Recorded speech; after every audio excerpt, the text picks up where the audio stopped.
الحمد لله رب العالمين والصلاة والسلام على أشرف المرسلين وعلى آله وصحبه أجمعين. أما بعد فقد قال الله تعالى في كتابه المجيد: يمحق الله الربا ويربي الصدقات والله لا يحب كل كفار أثيم. صدق الله مولانا العظيم.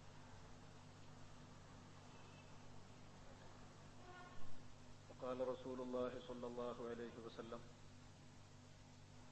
الربا 73 بابا أيسرها مثل أن ينكح الرجل أمه أو كما قال. النار آخر دينار نطقت به والهم آخر هذا الدرهم الجاري والمرء بينهما ما لم يكن وديعا معذب قلبه بالهم والنار.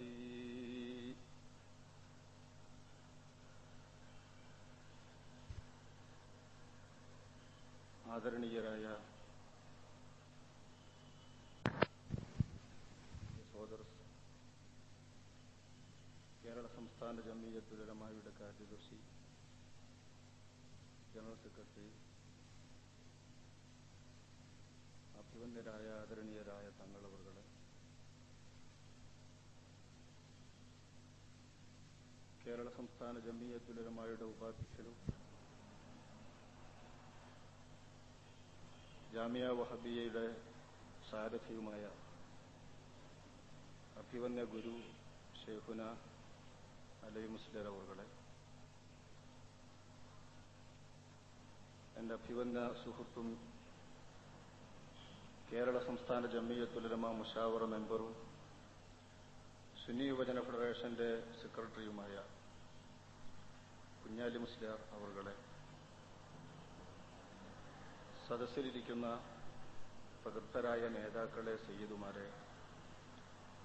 പണ്ഡിതന്മാരെ, സുഹൃത്തുക്കളെ, സഹോദരന്മാരെ, പലിശയും സക്കാത്തും എന്ന വിഷയത്തെ അധികരിച്ച് ഇങ്ങനെ ഒരു പ്രഭാഷണം ഈ 20-ാം നൂറ്റാണ്ടിന്റെ സായം സന്ധ്യയിൽ നടത്തേണ്ടി വരികയാണ്. കഴിഞ്ഞ മെയ് മാസം 1, 2 തീയതികളിൽ ഇതേ ഹാളിൽ കേരള സംസ്ഥാന സുന്നി യുവജന ഫെഡറേഷന്റെ 2ാം ദശവാർഷിക സമ്മേളന പരിപാടികൾ നടന്നുകൊണ്ടിരിക്കുമ്പോൾ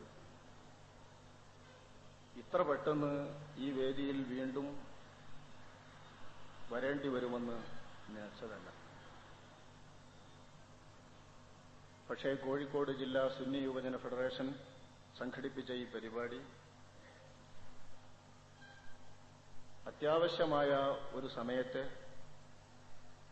നിർബന്ധിതമായ ഒരു വേളയിലെ ഒരു പ്രഭാഷണമാണ് അനിവാര്യ വിഷയത്തെ സംബന്ധിച്ച്.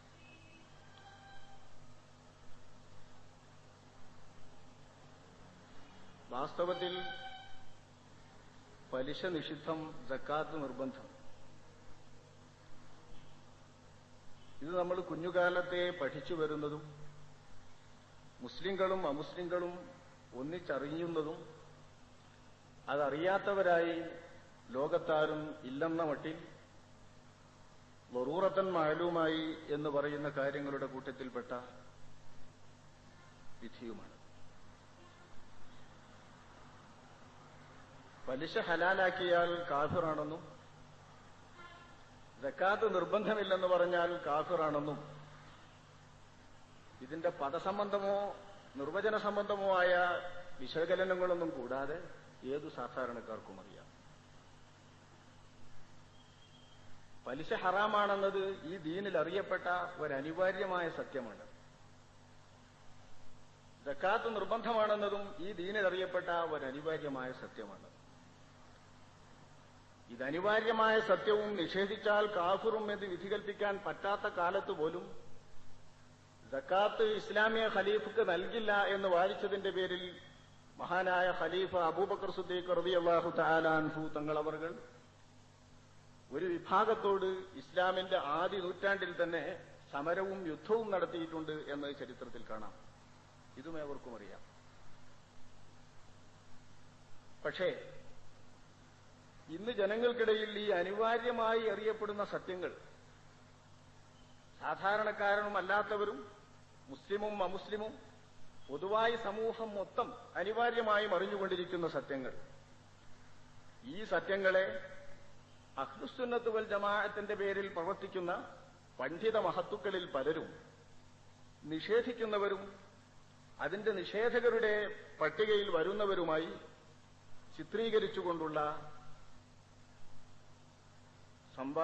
സംസാരങ്ങളും പ്രഭാഷണങ്ങളും എഴുത്തുകത്തുകളുമാണ് പൊതുവായി നടന്നുകൊണ്ടിരിക്കുന്നത്. നമുക്കറിയാം, ഇപ്പൊ ഏതാണ്ട് SYF-ന്റെ ദശവാർഷിക സമ്മേളനത്തിന് ശേഷം നമ്മുടെ പത്രഗോളങ്ങളിൽ ചില ദിവസങ്ങളിലൊക്കെ പ്രത്യക്ഷപ്പെട്ടിരുന്ന വരികൾ നമ്മൾ വായിച്ചാൽ, കേരള സംസ്ഥാന ജംഇയ്യത്തുൽ ഉലമ പലിശ ഹലാലാക്കി പണ്ട് തന്നെ. ആ പലിശ ഹലാലാക്കുന്ന കൂട്ടത്തിലേക്ക് വേറെ ഏതോ ചില കൂട്ടുകാർ കൂടി ഒന്നുപോയി. അതുപോലെ സക്കാത്ത് നിഷേധിച്ചു കേരള സംസ്ഥാന ജംഇയ്യത്തുൽ ഉലമയുടെ പണ്ഡിതന്മാർ പണ്ടു തന്നെ. ഇന്നിപ്പോൾ ആ കൂട്ടത്തിലേക്ക് വേറെ ആരൊക്കെയോ കൂട്ടർ വന്നെത്തി എന്ന മട്ടിലാണ് പത്രകോളങ്ങളിൽ പ്രത്യക്ഷപ്പെടുന്ന വരികൾ നമ്മെ ബോധ്യപ്പെടുത്തുന്നത്. വാസ്തവത്തിൽ എന്താണ് ഇവിടെയുള്ള പരമാർത്ഥം? ഈ നൂറ്റാണ്ടിന്റെ തുടക്കത്തിലുണ്ടായ വിവാദം ഈ നൂറ്റാണ്ടിന്റെ അവസാനത്തിൽ തന്നെ തീരണം എന്ന് മോഹമുള്ളതുകൊണ്ട്, ആഗ്രഹമുള്ളതുകൊണ്ട്, വളരെ കുറഞ്ഞ് കേരളം എന്ന കൊച്ചു സംസ്ഥാനത്തിലെങ്കിലും ഇത് സംബന്ധിച്ചുള്ള വിവാദം ഉണ്ടാകരുത് എന്നാഗ്രഹിച്ചുകൊണ്ട് ഇതുമായി ബന്ധപ്പെട്ട് ഇപ്പോഴിങ്ങനെ പുക പടരാൻ അല്ലെങ്കിൽ തെറ്റിദ്ധാരണ പരത്തുന്ന വരികളും പ്രസംഗങ്ങളും നടന്നുകൊണ്ടിരിക്കാൻ ഇടയാക്കുന്ന വിവാദമെന്ത് എന്നൊരൽപ്പം വിശദീകരിക്കുകയാണ് ഈ പ്രഭാഷണത്തിന്റെ ഉദ്ദേശം. പക്ഷെ ഇതിനുവേണ്ടി പലിശ, സക്കാത്ത് എന്ന വിഷയം സംസാരിക്കുന്നു എന്ന് ബോർഡ് കാണുമ്പോൾ, നോട്ടീസ് കാണുമ്പോൾ തന്നെ ചിലരൊക്കെ വിധിയെഴുത്ത് കഴിഞ്ഞു. ഇത് പറയാൻ, അത് പറയാൻ. എന്താണ് പറയുന്നത്, എന്താണ് സംസാരിക്കുന്നത്, എന്താണ് നടക്കുന്നത്, എന്താണ് പുസ്തകങ്ങളിൽ എഴുതുന്നത്, എന്താണ് പ്രഭാഷണങ്ങളിൽ കേൾക്കുന്നത്, എന്താണ് വിവാദങ്ങളിലുള്ളത്, ഈ കാര്യങ്ങളൊന്നും ചിന്തിക്കാതെ ശബ്ദം കേൾക്കുമ്പോഴേക്ക് ആകെ മൊത്തം സ്വയം തീരുമാനമെടുത്തുകൊണ്ട് വിഷയങ്ങളെ സമീപിക്കുന്ന ഒരു വലിയ വിഭാഗമാണ് ഇന്ന് നമ്മുടെ തലമുറയിലുള്ളത്.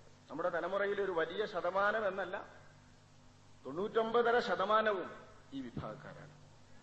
പണ്ഡിതന്മാരും സാധാരണക്കാരും അടക്കം. ഏതെങ്കിലും ഒരു വിഭാഗത്തെക്കുറിച്ചോ അല്ലെങ്കിൽ ഒരു പണ്ഡിതനെ കുറിച്ചോ അല്ലെങ്കിൽ ഒരു പ്രഭാഷകനെ കുറിച്ചോ അല്ലെങ്കിൽ ഒരു എഴുത്തുകാരനെ കുറിച്ചോ ഏതെങ്കിലും തരത്തിലുള്ള ഒരു ആക്ഷേപമോ ഏതെങ്കിലും തരത്തിലുള്ള ഒരു ആരോപണമോ കേൾക്കുമ്പോൾ ഈ ആരോപണത്തിനും ആക്ഷേപത്തിനും നിദാനമാകുന്നത് എന്ത് എന്നും ഈ വിഷയകമായി ആരോപിക്കപ്പെടുന്ന ആക്ഷേപിക്കപ്പെടുന്ന ആളുടെ നയമെന്തെന്നും അല്ലെങ്കിൽ വീക്ഷണമെന്തെന്നും അല്ലെങ്കിൽ അഭിപ്രായമെന്തെന്നും അയാളിൽ നിന്ന് മനസ്സിലാക്കാനുള്ള സാവകാശം നമ്മുടെ തലമുറയിലുള്ള ബഹുഭൂരിപക്ഷത്തിനും ഇല്ല, പണ്ഡിതന്മാർക്ക് തന്നെയുമില്ല.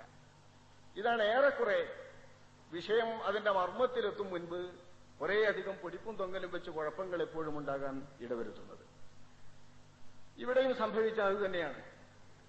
പലിശ എന്ന് പറയുന്നത് മുസ്ലിങ്ങളെ സംബന്ധിച്ചിടത്തോളമല്ല, അമുസ്ലിമീങ്ങളെ സംബന്ധിച്ചും മുസ്ലിങ്ങളിലും ഇസ്ലാമിലും കഠിനതരമായി വിരോധിക്കപ്പെട്ടതും കഠിന നിഷിദ്ധവുമാണ് എന്ന കാര്യത്തിൽ അഭിപ്രായ വ്യത്യാസമില്ലാത്തവണ്ണം വ്യക്തമായ ഒരു കാര്യം. അതിന്റെ കാഠിന്യം ഇസ്ലാമിക നിലവാരത്തിൽ ചിന്തിക്കുമ്പോൾ വളരെ കടുത്തതാണ്. സാധാരണ ഒരു പാപം പോലെയല്ല അഷ്റഫുൽ ഖൽഖ് സ്വല്ലല്ലാഹു അലൈഹി വസല്ലം തങ്ങൾ ഇതിനെ എണ്ണിയിട്ടുള്ളത്. അസ്സബുൽ മൂബിഖാത്ത് എന്ന പേരിൽ ഇസ്ലാമിൽ അറിയപ്പെടുന്ന 7 മഹാപാപങ്ങളുണ്ട്. ആ മഹാപാപങ്ങളിൽ പ്രഥമസ്ഥാനത്ത് വിശ്വാസപരമായി ആദർശ സംബന്ധമായി മനുഷ്യൻ ഈമാൻ തെറ്റിപ്പോകുന്നതാണെങ്കിലും ഏതാണ്ട് അതിന്റെ പിന്നിലായിക്കൊണ്ടിങ്ങനെ വരുന്ന ഒരു കഠിന പാപമാണ് റിബ എന്ന് പറയുന്നത്. നമ്മൾ പലിശ എന്ന് മൊത്തത്തിൽ വിളിച്ചു വരുന്നത്. ഈ പലിശ നിഷിദ്ധമാണെന്നത് മുസ്ലിം ലോകത്തറിയപ്പെട്ട ഒരു സത്യം. ചില്ലറ കുറ്റമല്ല അഷ്റഫുൽ ഖൽഖ് സ്വല്ലല്ലാഹു അലൈഹി വസല്ലം തങ്ങൾ ഇതിൽ പറഞ്ഞത്.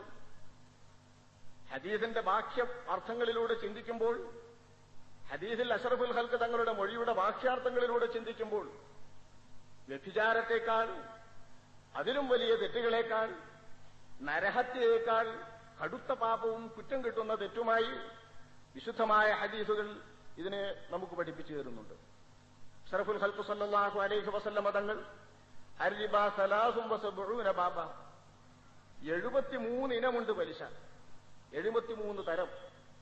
ആ 73 തരത്തിലും ചില ഹദീസുകളിൽ 73 തരം കുറ്റങ്ങൾ പലിശയുടെ പേരിൽ, റിബയുടെ പേരിൽ വരുന്നുണ്ട്. അഷ്റഫുൽ ഖൽഖ് സ്വല്ലല്ലാഹു അലൈഹി വസല്ലം തങ്ങൾ തുടർന്നതിന്റെ കുറ്റത്തെയും ഗൗരവത്തെയും ഉണർത്തുന്നത് ഐസറുഹാ മിസ്ലു അൻ യൻകിഹ റജുലു ഉമ്മഹു, അതിലേറ്റവും ലളിതമായത്, ഈ 72 ഇനം പലിശയിൽ നിന്ന് ഏറ്റവും ലളിതമായത്, ഒരു മുസ്ലിമായ മനുഷ്യൻ തന്റെ ഉമ്മയെ, തന്നെ പ്രസവിച്ച, തന്നെ താരാട്ടിയ, തന്നെ പാലൂട്ടിയ, തന്നെ വളർത്തിയ തന്റെ മാതാവിനെ വ്യഭിചരിക്കുന്നെങ്കിൽ എങ്ങനെയാണോ അതുപോലെ അതിനു തുല്യമായ കഠിനതരമായ കുറ്റവും ദുഷ്ചെയ്തിയുമാണ് പലിശയുടെ ഏറ്റവും ലളിതമായ ചെറുതായ ഇനമെന്ന് അഷ്റഫുൽ ഖൽഖ് സ്വല്ലല്ലാഹു അലൈഹി വസല്ലം തങ്ങൾ പറഞ്ഞത് ഹദീസ് ശരീഫുകളിൽ കാണാം. ഇമാം ഹാക്കിം നിവേദനം ചെയ്ത ഹദീസിന്റെ പദമാണ് ഞാനിവിടെ ഉദ്ധരിച്ചത്. ഒരൊറ്റ ദിർഹം, ഒരു വെള്ളിയുടെ നാണയം. ഈ വെള്ളിയുടെ നാണയം ഒരാൾ റിബയുടെ, അതായത് നമ്മൾ പലിശ എന്ന് പറഞ്ഞു വരുന്നതിന്റെ പേരിൽ അയാൾ പിടിക്കുകയും അയാളത് വശത്താക്കുകയും കൈവശപ്പെടുത്തുകയും ചെയ്താൽ, ആ കൈവശപ്പെടുത്തിയതിന്റെ പേരിൽ അയാളത് തിന്നാൽ അതിന്റെ പേരിൽ കിട്ടുന്ന കുറ്റം അഷ്റഫുൽ ഖൽഖ് സ്വല്ലല്ലാഹു അലൈഹി വസല്ലം തങ്ങൾ വിവരിച്ചു നോക്കുമ്പോൾ നമ്മൾ അന്തം വിട്ടുപോകും. അല്ലാഹുവിന്റെ റസൂൽ പറഞ്ഞ അബ്ദുല്ലാഹി ഇബ്നു സലാം റളിയല്ലാഹു അൻഹു നിവേദനം ചെയ്ത ഹദീസിൽ നബി തങ്ങൾ പറഞ്ഞതായി, അദ്ദിർഹം യുസീബുഹു മിനർ റിബ അഅലമു ഇൻദല്ലാഹി മിൻ 33 സന്യ യസ്നിഹാ ഫിൽ ഇസ്ലാം. തുബറാനിയുടെ റിപ്പോർട്ട്. ഇബ്നു അബി ദുനിയ റിപ്പോർട്ട് മിൻ 36 സന്യ. ഒരു മനുഷ്യൻ ഒരു ദിർഹം, ഒരൊറ്റ വെള്ളി നാണയം, ഒരു വെള്ളി ഉറുപ്പിക ഒരാൾ റിബയുടെ പേരിൽ പലിശയുടേതായി, റിബയുടേതായി വസൂലാക്കിയിട്ടത് അയാൾ ഭക്ഷിക്കുന്നുണ്ടെങ്കിൽ, മുസ്ലിമായൊരു മനുഷ്യൻ ഇസ്ലാമിൽ വന്നതിന് ശേഷം ഇസ്ലാമിന്റെ നിയമത്തെ ധിക്കരിച്ചുകൊണ്ട്, ഇസ്ലാമിന്റെ നിയമത്തെ അറിഞ്ഞു ധിക്കരിച്ചുകൊണ്ട് 36 തവണ വ്യഭിചാരം നടത്തിയാൽ എത്ര കഠിനതരമായ കുറ്റമാണോ, എന്തു വലിയ ശിക്ഷയാണോ അതിന് ലഭിക്കുക, അത്ര കഠിനതരമായ കുറ്റവും അത്ര വലിയ ശിക്ഷയേൽക്കുന്ന വൻ പാപവുമാണ് റിബ. അത് തന്നെ റിബയിലെ ഒരു ദിർഹം എന്ന് അഷ്റഫുൽ ഖൽഖ് സ്വല്ലല്ലാഹു അലൈഹി വസല്ലം തങ്ങൾ വിവരിക്കുകയുണ്ടായി. ഒരൊറ്റ ദിർഹം റിബ ഒരാൾ വസൂലാക്കുന്നത് 36 തവണ വ്യഭിചരിക്കുന്ന, അതും ഇസ്ലാമിൽ കടന്ന ശേഷം ഇസ്ലാമിന്റെ രുചിയറിഞ്ഞ ഒരാൾ ഇസ്ലാമിക നിയമത്തെ ധിക്കരിച്ചുകൊണ്ട് 36 തവണ വ്യഭിചരിച്ചാൽ കിട്ടുന്ന ശിക്ഷയ്ക്ക് കാരണമാകുമെന്ന് ആദരവായ നബി കരീം സ്വല്ലല്ലാഹു അലൈഹി വസല്ലം തങ്ങളുടെ തിരുവചനത്തിൽ വരുമ്പോൾ ഇതിന്റെ ഗൗരവം നമുക്ക് ഊഹിക്കാവുന്നതാണ്. അത്ര വലിയ ഗൗരവതരമായ പാപമാണ് പലിശ. ഈ പലിശയെ സംബന്ധിച്ചാണ് വാസ്തവത്തിൽ ഇപ്പോ മുസ്ലിംകൾക്കിടയിൽ വിവാദം നടക്കുന്നതെന്നും മുസ്ലിം സംഘടനയിലെ പണ്ഡിതന്മാർക്കിടയിൽ കലഹം നടക്കുന്നതെന്നും അത് ഹലാലാക്കിയതിന്റെ പേരിലും അത് ഹറാമാണെന്ന് പറഞ്ഞതിന്റെ പേരിലുമാണ് ഇവിടെ അടിയും പിടിയൊക്കെ നടക്കുന്നത് എന്നും പൊതുജനങ്ങൾ അറിഞ്ഞുപോയാൽ എത്ര മോശമുണ്ടത് അവസ്ഥ. ഈ അവസ്ഥയിലാണ് ഇപ്പോ നമ്മൾ എത്തി നിൽക്കുന്നത്. നിങ്ങൾ ആലോചിച്ചു നോക്കൂ. ഇത് വാസ്തവത്തിൽ ഈ വിഷയം വന്നതും നമ്മൾ ശ്രദ്ധിക്കണം. പലതരം വിവാദങ്ങളും മുസ്ലിം സമൂഹത്തിനിടയിൽ വരാറുണ്ട്. ഇതര സമുദായക്കാർക്ക് ആശ്ചര്യവും കൗതുകവും ഉണർത്തുന്ന പലതും നടക്കാറുണ്ട്. ആ കൂട്ടത്തിൽ ഈ വിവാദം പോലുള്ള ചില വിവാദങ്ങൾ ഇവിടെ വരാനിടയാക്കിയത് ഈ അടുത്ത കാലത്ത്, അതായത് ഈ ദശകത്തിൽ പിറന്നതിന് ശേഷം 1990 ശേഷം, ഈ ദശകം പിറന്നതിന് ശേഷം കേരളത്തെ ആധികാരിക സംഘടന എന്ന് വിശേഷിപ്പിക്കപ്പെടുന്ന സമസ്ത കേരള ജംഇയ്യത്തുൽ ഉലമ, ഈ ജംഇയ്യത്തുൽ ഉലമയിലുള്ള പിളർപ്പിനെ തുടർന്നാണ് ഇത്തരം കുറെ വിവാദങ്ങൾ സമൂഹത്തിൽ വെളിപ്പെട്ടത്. പലരും പറയും പലിശയെ സംബന്ധിച്ചും റിബയെ സംബന്ധിച്ചും നടക്കുന്ന വിവാദങ്ങളിലൊക്കെ ഇപ്പൊ ഈ ദശകത്തിൽ മാത്രത്ര വിവാദം എങ്ങനെ വന്നു? ഈ ദശകത്തിൽ മാത്രത്ര ബഹളം എന്തുകൊണ്ട് വന്നു? മുമ്പുള്ള മുസ്ലിംമാർക്ക് ഒന്ന് അറിഞ്ഞൂടെ? മുമ്പുള്ള ആലിമികൾക്കൊക്കെ അറിയാൻ പാടില്ലേ? അവരൊക്കെ ഉണ്ടായിട്ട് എന്തുകൊണ്ട് മിണ്ടിയില്ല? അല്ലെങ്കിൽ മിണ്ടിയിട്ട് എന്തുകൊണ്ട് മറ്റുള്ളവർ മറുത്തു പറഞ്ഞില്ല? എന്നൊക്കെ സാധാരണ ഇത് സംബന്ധിച്ച് സാധാരണക്കാർക്കിടയിൽ നടന്നുകൊണ്ടിരിക്കുന്ന അഭിപ്രായ പ്രകടനങ്ങളാണ്. സ്വാഭാവികമായും മുഅല്ലിമീങ്ങളും മുതഅല്ലിമീങ്ങളും മുദരിസ്യമാര് ഖത്തീബുമാർക്കിടയിലും അങ്ങോട്ടും ഇങ്ങോട്ടൊക്കെ നടക്കാറുണ്ട് ഇതുപോലെ പറഞ്ഞത്. മുസ്ലിംമാർക്കിടയിൽ നടന്നിരുന്ന വിവാദം എന്തിനു പുറത്തിട്ടു എന്ന് ചിലർ. പുറത്തിട്ടത് തന്നെ അപരാധമല്ലേ? പുറത്തിട്ടതിന്റെ പേരിൽ എന്തിനു വിവാദം വന്നു? പണ്ടിങ്ങനെ പറയാറില്ലേ? പണ്ടുള്ളവർക്കൊന്നും ഇത് തിരിയില്ലേ? അതോ അവർക്കിടയിൽ വിവാദമില്ലേ? ഈ വിധത്തിൽ ചർച്ചകൾ അങ്ങനെ എളിഞ്ഞു നീങ്ങുമ്പോൾ പെട്ടെന്ന് ഇത് സംബന്ധിച്ച് സംസാരിക്കുന്നവരൊക്കെ അപരാധികളായി മാറും. എല്ലാവരും അപരാധരായി മാറും. പലിശ, സക്കാത്ത് ഈ വിഷയത്തെ സംബന്ധിച്ച് പ്രഭാഷണം നടത്തുന്ന ആരാ? സുന്നി യുവജന ഫെഡറേഷൻ. സുന്നി യുവജന ഫെഡറേഷന്റെ കോഴിക്കോട് ജില്ലാ കമ്മിറ്റി. എന്താ അപ്പോ ഇത് സംബന്ധിച്ചൊരു പ്രഭാഷണം, അല്ലെങ്കിൽ ഇത് സംബന്ധിച്ചൊരു ലേഖനോ, ഇത് സംബന്ധിച്ചൊരു പുസ്തകമോ? ഇതൊക്കെ മനുഷ്യൻ ചോദിക്കുമ്പോൾ ഇത് എഴുതുകയും പ്രസംഗിക്കുകയും സംസാരിക്കുകയും ചെയ്യുന്നവർക്കും ഇത് സംഘടിപ്പിക്കുന്നവർക്കുമാണ് വാസ്തവത്തിൽ സമൂഹത്തിൽ ബഹുഭൂരിപക്ഷം ആളുകളിൽ നിന്നും ശകാരം കേൾക്കേണ്ടി വരുന്നത്. ഇതിനുത്തരവാദികളാര്? ഇതെന്തുകൊണ്ട് വന്നു? ഏത് വിധത്തിൽ ഇത് സമൂഹത്തിൽ വലിച്ചിഴക്കപ്പെട്ടു? ആരാണിത് വലിച്ചിഴച്ചത് എന്ന് പൊതുവിൽ ആരും ചിന്തിക്കാറില്ല. വിവാദങ്ങൾ മേൽക്കേറിയതിന് ശേഷം, അതിന്റെ അങ്ങേയറ്റത്ത് എത്തിയതിനു ശേഷം പലരും അതിനെക്കുറിച്ച് ഇങ്ങനെ അങ്ങോട്ടും ഇങ്ങോട്ടും അഭിപ്രായങ്ങൾ പറയും. നിങ്ങൾ നോക്കൂ, 1990കളുടെ ആദ്യത്തിലായി, ഏതാണ്ട് അതിന് കുറച്ചല്പം മുമ്പുമായിട്ട്, സമസ്ത കേരള ജംഇയ്യത്തുൽ ഉലമയിൽ ദൗർഭാഗ്യകരമായി എന്നിപ്പോ ഞാൻ പറയുന്നില്ല, ദൗർഭാഗ്യകരമല്ല, ദൗർഭാഗ്യകരം എന്ന് പറയാൻ പറ്റുന്ന ആചാര്യല്ലേ, ഏറ്റവും അഭിശപ്തമായ രീതിയിലുള്ള ഒരു പിളർപ്പ് സമസ്ത കേരള ജംഇയ്യത്തുൽ ഉലമയുണ്ടായി. EK, AP എന്നീ രണ്ട് വിഭാഗമായി സമസ്ത ചേരുന്നു. രണ്ട് വിഭാഗം നേതാക്കളും രണ്ട് വിഭാഗം സമസ്തയുമായി നടന്നു. പേരാർക്കോ പറയാൻ പറ്റുമോ പറ്റില്ല എന്നുള്ള തർക്കമൊക്കെ നിലനിൽക്കുന്നു. ഞാൻ അതിലൊന്നും പ്രവേശിക്കുന്നില്ല. ഈ സമസ്തയുടെ ഈ ഗ്രൂപ്പിസവും പിളർപ്പും ചില്ലറ അനർത്ഥങ്ങളല്ല സമൂഹത്തിൽ സൃഷ്ടിച്ചത്. എത്രയോ വേണ്ടാത്ത കാര്യങ്ങൾ ഇതിന്റെ പേരിൽ സമൂഹത്തിൽ വലിച്ചിഴക്കപ്പെട്ടു. അതിലൊന്നായിരുന്നു, നിങ്ങൾക്കറിയാം, ഒന്നാമത് തുടങ്ങിയപ്പോൾ അതെന്തിന്റെ പേരിലാണെന്ന് ആലോചിച്ചാൽ ദുന്യാവിന്റെ പേരിൽ നിന്ന് ആദ്യം തന്നെ തിരിയും. സാധാരണ സമസ്തയിൽ നിന്ന് പിളർന്ന് പലതും ഉണ്ടാവാറുണ്ട്. 1965 സമസ്ത കേരള ജംഇയ്യത്തുൽ ഉലമയിൽ നിന്ന് ബന്ധപ്പെട്ട പലരും, അല്ലെങ്കിൽ അകന്നു നിന്നിരുന്ന പലരും കൂടിയിട്ട് രൂപീകരിച്ചിരുന്ന ഒരു സംഘടനയാണ് അഖില കേരള ജംഇയ്യത്തുൽ ഉലമ. അഖില കേരള ജംഇയ്യത്തുൽ ഉലമ അനാവശ്യമായ ഒരു സമയത്തുണ്ടാക്കപ്പെട്ട, അനാവശ്യമായി രൂപീകരിക്കപ്പെട്ട ഒരു സംഘടനയായതുകൊണ്ട് സമസ്തയുടെ സാരഥികളായ അന്നത്തെ നേതാക്കന്മാർ അതിനെ നിഖിലമായി നശിപ്പിക്കും വിധം പ്രവർത്തിച്ചു. അതങ്ങ് നിഖിലമായി നശിക്കുകയും ചെയ്തു. ഇന്ന് ആ ഒരു സംഘടനയുമില്ല. അതിന്റെ പേര് പോലും നമ്മളാരെങ്കിലും പറയുമ്പോഴേ ഉണ്ടാവും. 1967 ഒരു പിളർപ്പുണ്ടായി ഈ സമസ്തയിൽ. സമസ്തയുടെ സ്ഥാപക നേതാക്കളിൽ നിന്ന് ഭൂരിപക്ഷം പേർ സമസ്തയിൽ നിന്ന് രാജിവെച്ച് പിരിഞ്ഞു പോന്നു. സമസ്തയുടെ പഴക്കമുള്ള ഒരുപാട് നേതാക്കൾ അഖില കേരള ജംഇയ്യത്തുൽ ഉലമയെ നിലംപരിശാക്കാൻ വേണ്ടി നാടിനീളെ ഊരിച്ചിരുന്ന നമ്മുടെ അഭിവന്ദരായ നേതാക്കൾ സമസ്ത കേരള ജംഇയ്യത്തുൽ ഉലമയിൽ നിന്ന് പിരിഞ്ഞു പോന്നു. ഈ പിരിഞ്ഞു പോകുന്നതിന് ശേഷം കേരള സംസ്ഥാന ജംഇയ്യത്തുൽ ഉലമ ഏതാണ്ടൊരു വർഷത്തോളം കാത്തുനിന്നതിന് ശേഷം രൂപീകരിക്കപ്പെട്ട ശേഷവും ഇതുപോലുള്ള അനർത്ഥങ്ങൾ സമൂഹം പേറിയിട്ടില്ല, സമൂഹത്തിൽ ഉണ്ടായിട്ടുമില്ല. ഇവർ രണ്ടു കൂട്ടരും പിളർന്നപ്പോൾ തന്നെ ഒന്നാമത് നടത്തിയത് പുസ്തകത്തിന് വേണ്ടിയുള്ള പിടിയും വലിയും, മദ്രസകൾക്ക് വേണ്ടിയിട്ടുള്ള ബഹളം, പള്ളികൾക്ക് വേണ്ടിയിട്ടുള്ള കശപിശ, എന്തെല്ലാം അനർത്ഥങ്ങൾ സമൂഹത്തിലുണ്ടായി. പിന്നെ രാഷ്ട്രീയ വീക്ഷണക്കാരെ രണ്ടു കൂട്ടരും പിടിച്ച് ഈ രാഷ്ട്രീയ താൽപര്യമുള്ള ഭൗതികവാദികളെയും രാഷ്ട്രീയ പ്രവർത്തകരെയും കൂട്ടുപിടിച്ചിട്ട് സമൂഹത്തിലും നാട്ടിലും ഇവരുണ്ടാക്കി തീർത്ത ഫസാദും ഫിത്നയും എത്രയാണ്. നാടിൽ മാത്രമല്ല, വിദേശത്ത് നമ്മുടെ നാടുകൾ ചേക്കേറിയെടുത്ത് എന്തെല്ലാം കലഹങ്ങൾ നടന്നു. ഇതൊന്നും മറക്കാൻ കാലമായിട്ടില്ല. മറപ്പിക്കാൻ വേണ്ടി പലരും ശ്രമിക്കുന്നുണ്ടെങ്കിലും സമൂഹം ഇത് മറക്കില്ല. മദ്രസയിലെ ചെറിയ പിഞ്ചു പൈതങ്ങൾ പഠിക്കാൻ വേണ്ടി വരുമ്പോൾ പോലീസ് കാവൽ നിൽക്കുന്ന മദ്രസകളുടെ മുൻപിലേക്ക് പിഞ്ചു മക്കൾ വന്നിട്ട് പേടിച്ചരണ്ട് മദ്രസാ പഠനത്തിന് നിൽക്കാതെ ഓടിപ്പോയ കാഴ്ചകൾ നമ്മുടെ നാടുകളിൽ എത്ര നടന്നു. ഓരോ മദ്രസയുടെ നടുവിൽ ഭിത്തിവെച്ചിട്ട് പിളർത്തിയിട്ട് ഒരു മദ്രസകൾ 2ഉം 3ഉമായി കഷ്ടിച്ച സംഭവങ്ങൾ നമ്മുടെ നാടുകളിൽ എന്തെല്ലാം നടന്നു, നടന്നു. എത്രയോ ആളുകളെ അതിക്രൂരമായി കൊല ചെയ്യപ്പെട്ടു. കമ്പിപ്പാര കൊണ്ട് നടുറോട്ടിലിട്ട് അടിച്ചു കൊല്ലപ്പെട്ടു. കത്തുകൊണ്ട് കുത്തിക്കീറി കൊല്ലപ്പെട്ടു. പലതരത്തിലുള്ള കത്തും കുത്തും കൊലയും പലതരത്തിലുള്ള ബഹളങ്ങളും സമസ്ത വിളുന്നതിന്റെ പേരിലുണ്ടായി. എന്താ കാരണം? സ്വത്ത് സംബന്ധമോ ദുന്യാവ് സംബന്ധമോ ആയി എന്തെങ്കിലും ഒരു തർക്കമുണ്ടാകുമ്പോഴാണ് സാധാരണഗതിയിൽ ഇതൊക്കെ സംഭവിക്കാറുള്ളത്.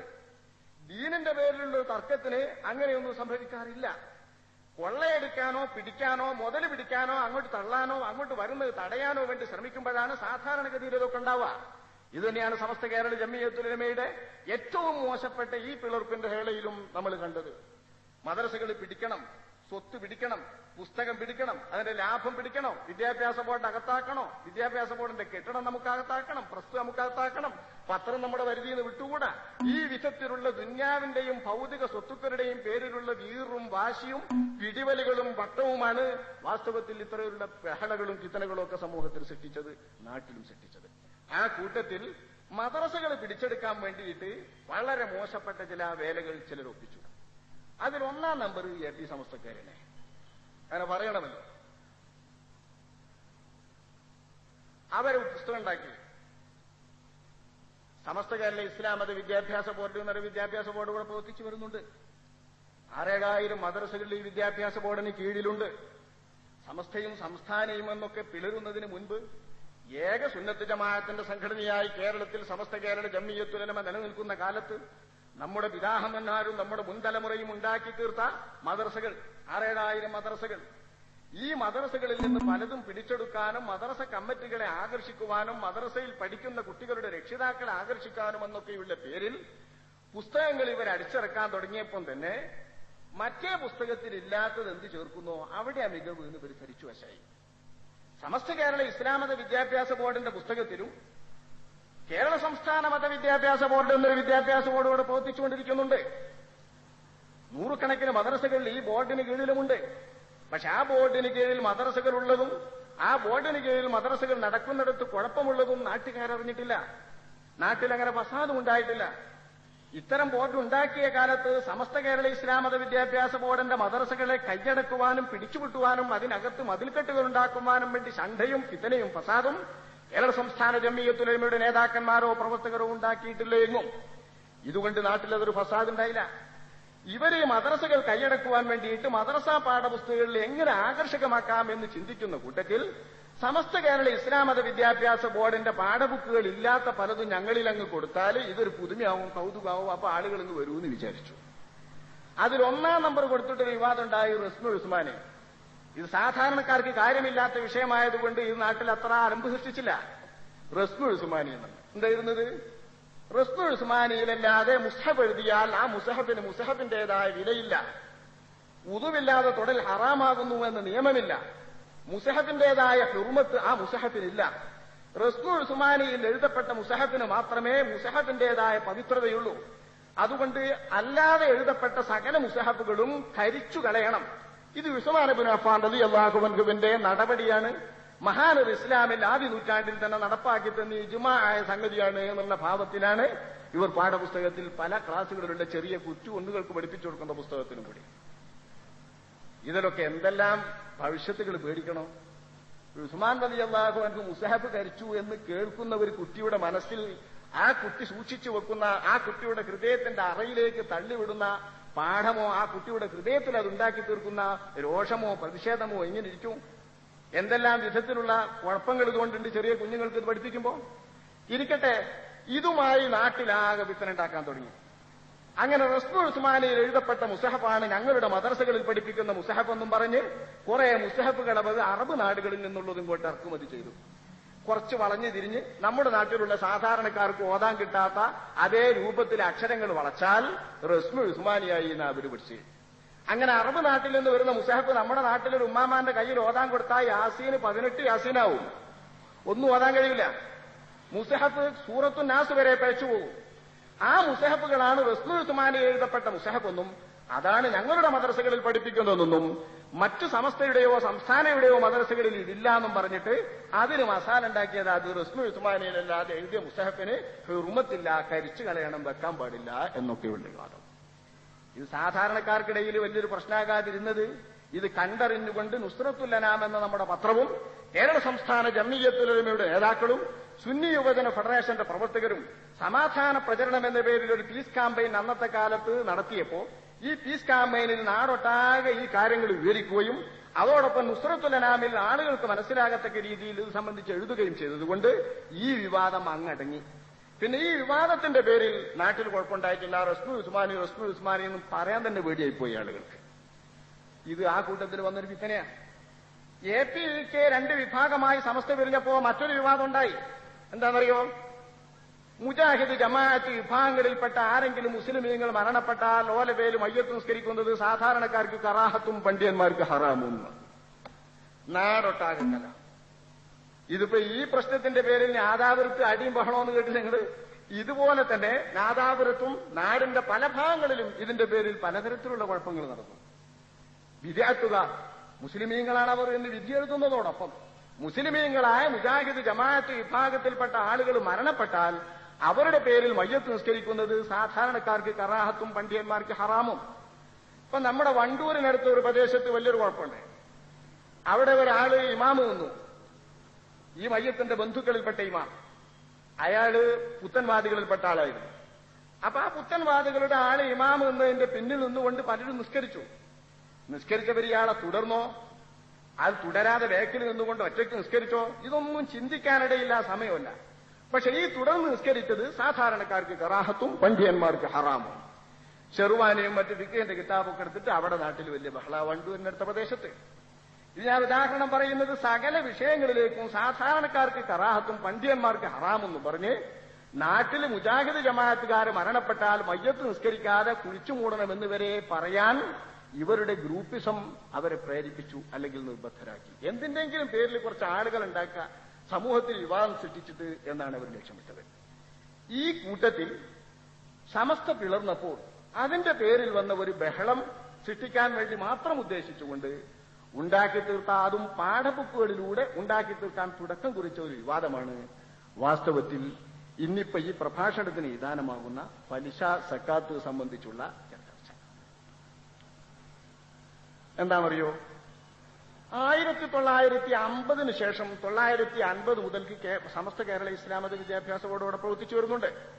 50 മുതൽക്കില്ലെങ്കിലും 50 വടകര യോഗത്തിന് ശേഷം രൂപീകരിക്കപ്പെട്ട സമസ്ത കേരള ഇസ്ലാമത വിദ്യാഭ്യാസ ബോർഡിന്റെ പുസ്തകങ്ങൾ 950 ശേഷം 4 ദശകങ്ങൾ 40 വർഷക്കാലം പിന്നിട്ടിട്ട് സമസ്ത കേരള ഇസ്ലാമത വിദ്യാഭ്യാസ ബോർഡിന്റെ പാഠപുസ്തകങ്ങളിൽ ചേർക്കാത്ത ചില ഭാഗങ്ങളും ചില പരാമർശങ്ങളും കൊച്ചു കുഞ്ഞുങ്ങൾക്ക് പഠിപ്പിക്കുവാൻ വേണ്ടി തയ്യാറാക്കപ്പെട്ട പുസ്തകങ്ങളിൽ 1990 ശേഷം സമസ്ത വിദ്യാഭ്യാസ ബോർഡിന്റെ പാഠപുസ്തകങ്ങളിൽ വന്നു.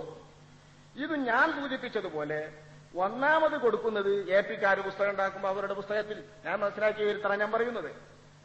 ഒന്നാമത് ഇത് വന്നപ്പോൾ എന്നാ പിന്നെ നമ്മൾ മോശക്കാരായിട എന്നുള്ള നിലക്ക് സമസ്ത കേരള ഇസ്ലാമത വിദ്യാഭ്യാസ ബോർഡിന്റെ, അതായത് 6,000 മദ്രസകൾ നിയന്ത്രിക്കുന്ന പഴയ വിദ്യാഭ്യാസ ബോർഡിന്റെ കീഴിലുള്ള പാഠപുസ്തകങ്ങളിലും ഈ വാചകങ്ങളും ഈ തരത്തിലുള്ള ചില ആശയങ്ങളും കുത്തിച്ചേർത്തു. എന്താ ഇത് വളരെ വിവാദമുണ്ടാക്കി മൂല്യന്മാരുടെ ഇടയിൽ. മുസ്ലിംമാര് മാത്രം അറിയുന്ന വിധത്തിൽ കുറെ നടന്നിട്ടുണ്ട്. സക്കാത്ത് നിർബന്ധമാകുന്ന വിഷയങ്ങൾ എണ്ണുന്ന കൂട്ടത്തിലും സക്കാത്ത് നിർബന്ധമാകുന്ന വസ്തുക്കൾ എണ്ണുന്ന കൂട്ടത്തിലും സാധാരണ ശാഫിഈ മദ്ഹബ് പ്രകാരം ശാഫിഈ മദ്ഹബ് പഠിപ്പിക്കുന്ന പുസ്തകമാണ് സമസ്ത കേരള ഇസ്ലാമത വിദ്യാഭ്യാസ ബോർഡ് ഈ ഭാഗങ്ങളുടെ മദ്രസക്കുണ്ടാക്കുന്നത്.